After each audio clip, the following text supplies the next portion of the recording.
Testing of Hyundai HGN08 air circuit breaker. The basic settings will be set by the customer.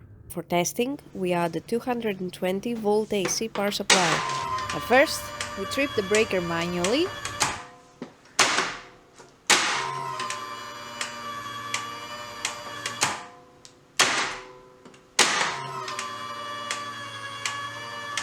Then we trip the breaker with the help of the UVT.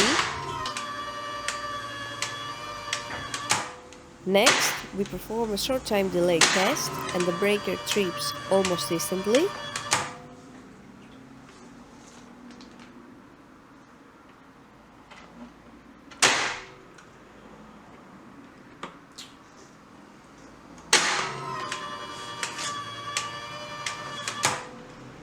And lastly, we perform a long time delay test, and after about 15 seconds, the breaker trips.